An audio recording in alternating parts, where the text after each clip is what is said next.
down the hammer and pick up the pencil. You're about to listen to The Savvy Radio Show. Learn from real-life real estate investors, experience revealed with the Savvy Landlord as your host. Savvy investors, this is your friend, your boy, Steve VanCauwenbergh, the Savvy Landlord. I'm so glad you tuned in to the SavvyRadioShow.com, and I got a plethora of episodes for you. Today, I'm going to talk about, it's December 1st, when I'm recording this, so I'm going to drop this tomorrow on Saturday. That's what you're tuning in. It's the first of the month. We're end of the year. It's time for you to get ballistic and finish strong. Make 2017 amazing. And what you need to be doing right now, this weekend, is going over what you've learned, what you've accomplished, what you've didn't do as well as you wanted to do. I love to do this. I talked about this a while back last year in January, that my wife and I, we kind of go on a date night, and throughout the year, I lightly write stuff down. For example, bought a commercial property. For example, bought a property out of state and flipped it. And all the stress and anguish that I've learned and how I got through that. One thing I thought about, I'm in the process of listing another property that has been a severe challenge.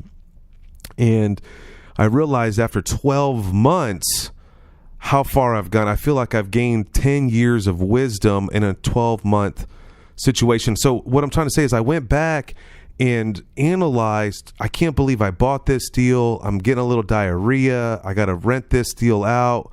I got to sell it. And I'll tell you more about it later. I don't want to get into the details on this episode. But I realized when I look back, why did I buy it? What was my motive behind it? You should not buy any asset that does not cash flow, that doesn't make you any money. Well, that's where I went wrong. My mentors has been blowing me up on that deal. But I wanted to prove him wrong. I've never owned a large commercial property before. I wanted it was a great way how I financed the deal. That's all gravy, but I spent 12 years agonizing, trying to rent this deal out, rehab this animal, 11,000 square foot monster. And here I am 12 months later. But the one thing that I did learn as I was analyzing what this year looked like for 2017, I've grown about 10 years, for real. I'm 44. I feel like I'm 54. Now I look sexy like I'm 22, but don't worry. But I feel like you got to lie to yourself sometimes. You got to say, hey, you sexy, even though you got to roll down there, you sexy. But you got to juice yourself up. And the great thing is, look how far that you've come back. So make December, today, this weekend, write down all the things that you've overcome. And, when I work with someone in the beginning, I'm like, you got to create a success book to see how far you've made it. The hurdles, your first offer, your first deal, where'd you raised your first funds. All these things are so important to help you make it through the tough times. So do that. Now, I've been working on my goals for 2018, and I just want to share some with you. So I'm juicy. I don't know if I mentioned this. I'm so confused. I've been behind in a week in episodes. But I was just in Ohio at the Ohio REIA convention, and the one thing, the nugget that slapped me in the face was I'm not making any money right now. I'm in transition, and the deals are not flowing in Oklahoma City like they used to be. I don't know. There's too many investors. That's okay, homies. You probably listen to the podcast, but you should gobble them up. But, I've been trying to reach out to my friend, to Thomas. He's grinding it hard. I'm like, dude, how do you get deals? He's trying to teach me Hoe Silat 101. And I'm just amazed how he runs his business, and he's going to be back on the radio show pretty soon. I've been begging him to get him up here. But the interesting thing that I went to this deal maker session, and I was in a room full of successful investors, and I was like, look, I'm not getting deals, and I need to figure out a way to increase cash flow. And I was like, look, I'm going to start a new business. And this guy looked at me in the face and said, it sounds like you need to be a better investor. Bam. And I was like, and that's what I'm doing right now. I'm in Atlanta. I'm in a hotel room, and I'm going to a real estate training tomorrow. It will be Saturday, to be a better investor, to be better. That is my goal for 2018. And it's real broad, right? But I'm going to break it down by the end of the month. I'm going to tell you exactly how I'm going to be a better investor.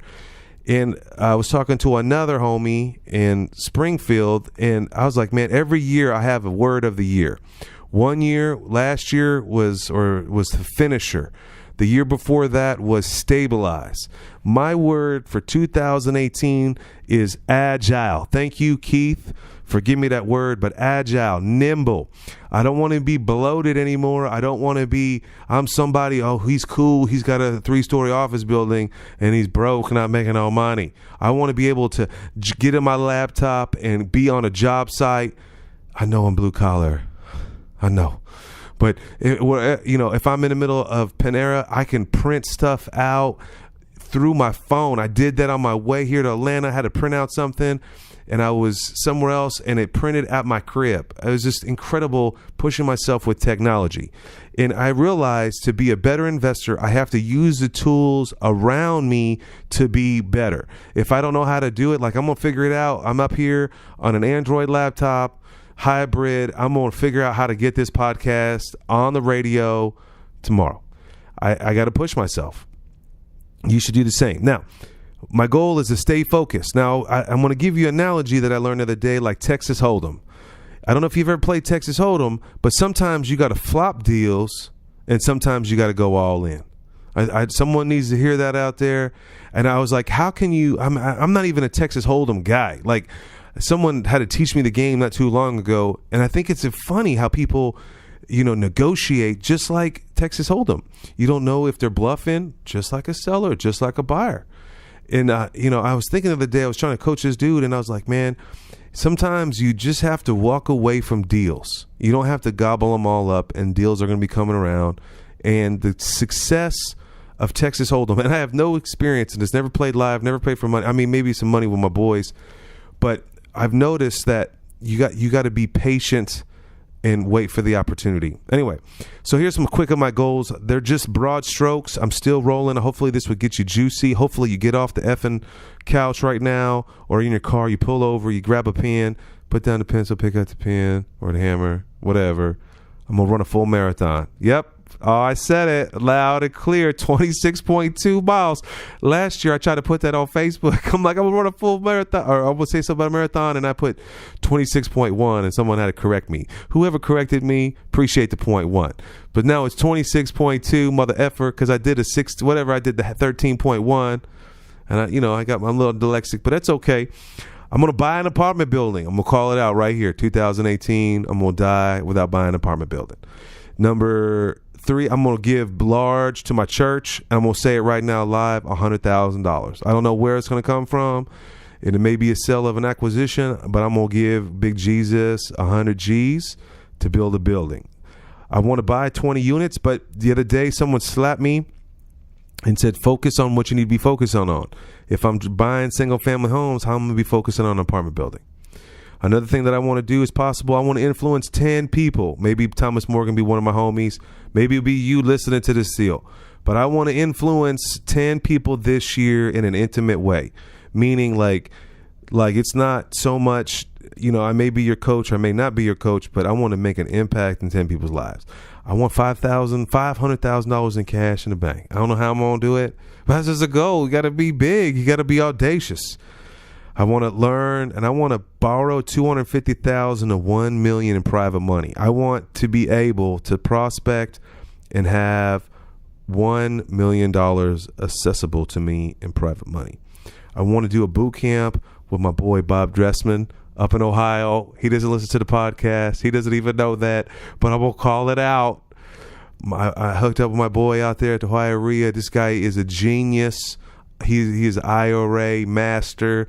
Took $500 in his IRA or $1,000 and turned it into $1 million. He's done that 3 or 4 times already, even for his kids. He is the IRA guru, amazing man, humble. And it's just I want to do a boot camp with him. That's it. So that's it. That's the radio show. Hopefully this helped you. Whatever you do, go buy assets. Thanks for listening to the Savvy Radio Show. Glide online and listen to our other motivating episodes at SavvyRadioShow.com. Connect on Twitter at LandlordBook and always be buying assets.